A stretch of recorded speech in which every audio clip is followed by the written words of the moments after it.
Advanced beta copy of the Pilot 1? Check.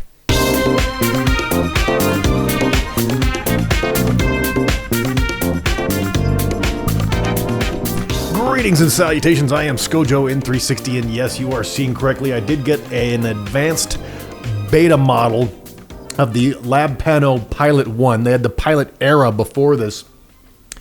And I gotta admit, I haven't even been able to use yet because we're in the beta phase, and primarily what I want to test this out on is the tours, doing virtual tours, and they're still doing a few quick last-minute additions to their software, which I will get into in a second because it looks pretty cool.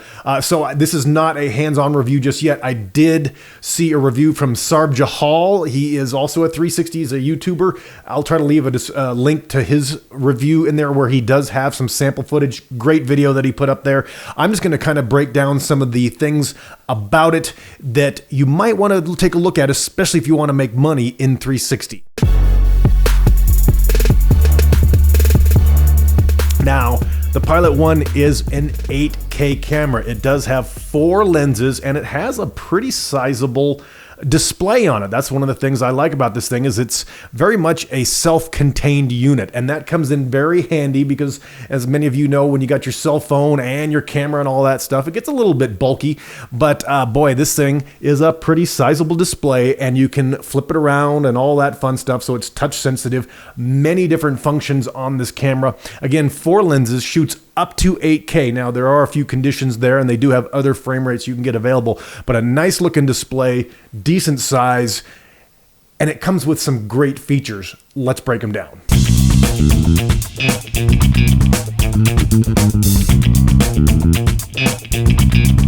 Now, at 8K and about $1,200 for the base model, this camera is made more for professionals. It has many professional aspects to it that you wouldn't necessarily need on just a recreational camera. For me, I like to do a lot of stuff out in the outdoors, but for making money right now, the primary ways to do that are through Google Street View, through doing virtual tours and live streaming. And guess what?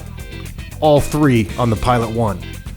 Live streaming in 8K, that's pretty amazing. I mean, this is really starting to catch on in a lot of like sports arenas and places that are having events where they want to be able to have people, look in 360. This is an emerging field. I personally have not done anything with live streaming other than I do some in traditional video, but 8K 360 live streaming is an emerging field that you definitely want to keep your eye on. And from what they're claiming, this is a much easier, faster, simple solution for 8K streaming. I mean, this can be used for sporting events, but it could also be used in offices, for meetings. There are so many different applications for streaming these days, and live streaming really is a hot commodity right now. So if you want to break into the live streaming phase, you might want to take a look at this camera. It might be worth the investment. And again, that's what this camera is. It's an investment.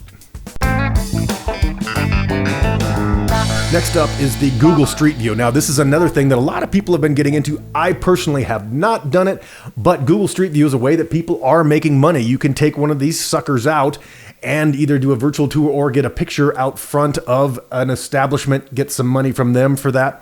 And this stuff, the great thing about this one is that it actually loads directly from the camera to Google Street View. So you've got an all-in-one solution here. Now, there are a few things you got to keep in mind. This is a modular unit, so it does not have a GPS, or it will have GPS that you have to add, and it also will be a module where you can add 4G and 5G. So you have to add things in order to get some of the functionality.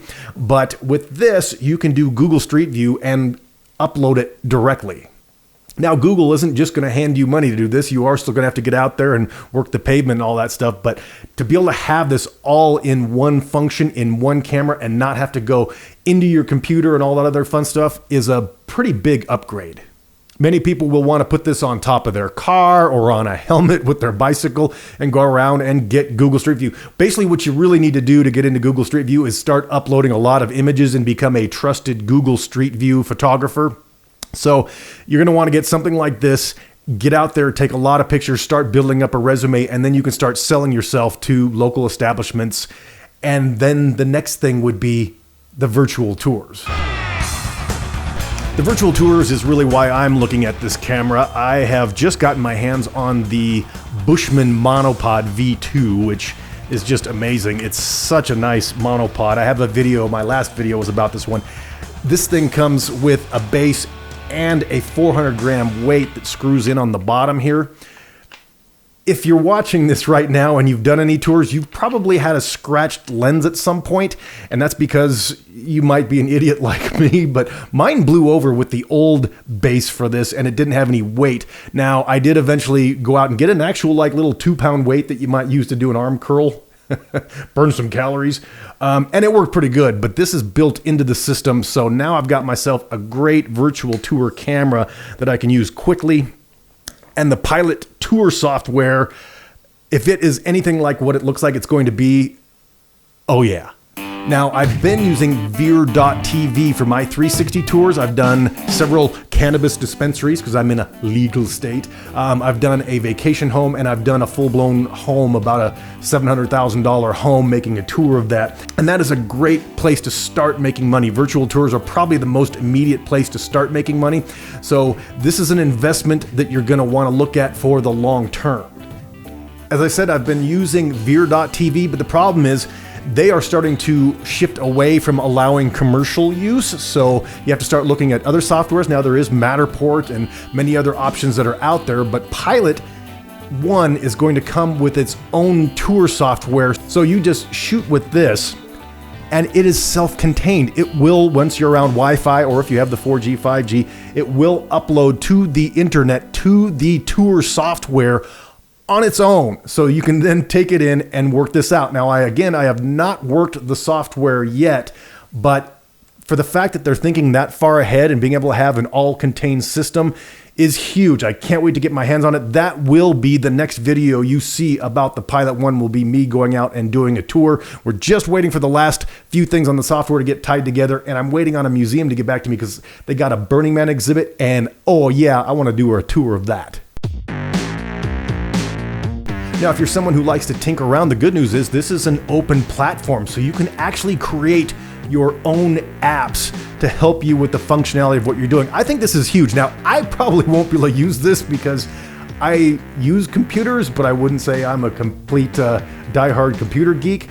But if you want to customize, basically the whole point of this camera is to make it as easy of a workflow as possible, and if they can deliver on that, it's going to be huge. Not only because the tour software is going to be all self-contained and will automatically get uploaded into the software, but also being able to customize your own workflow within an app. That is such a huge thing, because a lot of what happens out there, most people don't care as much about whether it's the most crystal clear picture or video. They just want a good tour.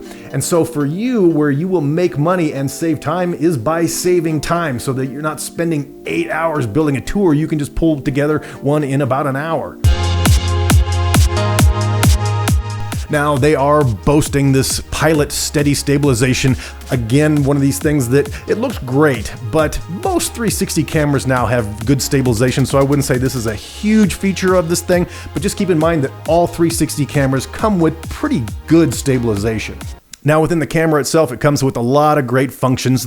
Obviously, the Pilot Tour is the one I'm going to be using a lot, but I did see some of Sarb's footage, again, link down below, of a time lapse that looked really great. Time lapses in 360 are really cool because you can sort of grab your perspective as you go, as opposed to having to have a camera that turns as you're taking the time lapse. So 360 time lapses are amazing, and at 8K, that's going to be nice. I did see in some of Sarb's footage some artifacts as far as the video are concerned, so I'm going to have to keep an eye on that as I go forward. But time lapse is an amazing feature to use in 360.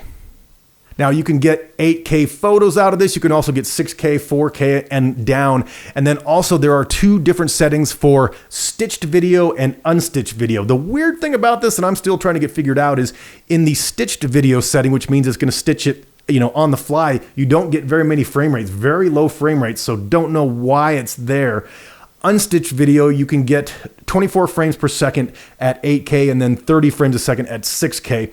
So that's going to be something to take into consideration. A lot of people are shooting their tours in 30 frames per second, so it'd be 6K if you're going to be doing that.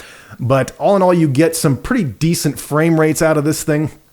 And what I'm really starting to transition towards is not just doing tours with photos anymore, doing tours with videos so that people can actually look around and see people interacting with the things that they want to show off.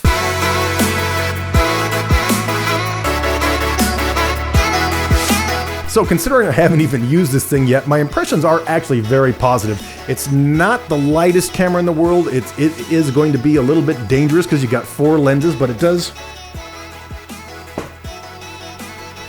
come with a nice little case that goes over this. If you know anything about or have had a lens break on you, you know how wonderful these things are to have on your camera. So keep your camera protected and don't have your investment get lost because of a broken lens. So, what are the things you want me to put this thing to the test to? I've got this only for our next couple of weeks. It's just on loan to me for now. I am definitely going to be doing a deep dive into the tour software. I will attempt to do some of the live streaming stuff, but I'm guessing you probably want some footage comparisons, all that fun stuff. So I will be doing the best I can, but certainly leave your comments below about what you would like to see, the questions you have for me. The B-roll you've seen primarily here has been provided to me by the company. Again, I will mention Sarb Jahal, who did a review of it that does have some sample footage in it. So nice job, Sarb. Go check out his video. There's a lot of good videos. Hugh Ho from Creator Up did a really good extensive review on this camera. So I'm not the only one out there. There's a lot of great 360 creators that are doing reviews as this is starting to go. As of mid-February 2020, they are only taking pre-orders on this right now. They are not delivering on them. And to make this video not evergreen at all, they are currently dealing with the coronavirus, so things have been slowed down a little bit, so be prepared for some delays. But this will be going on sale, or is being sold now, pre-sold, around $1,200, and you can get them on order. They will ship them as quickly as they can, and as soon as they get the tour software done, I'm going to put this thing to the test and we'll get another video. All right, big thanks to Labpano for lending me this camera. I am looking very forward to putting it to the test. Again, leave your comments below if you have anything you want me to put to the test. And please don't forget to subscribe, share this with your friends, give me a thumbs up, and ring the bell on the side because, let's face it, I'm just damn handsome. And of course, there's only one way to leave a 360 Community podcast, and that is through the art of dance.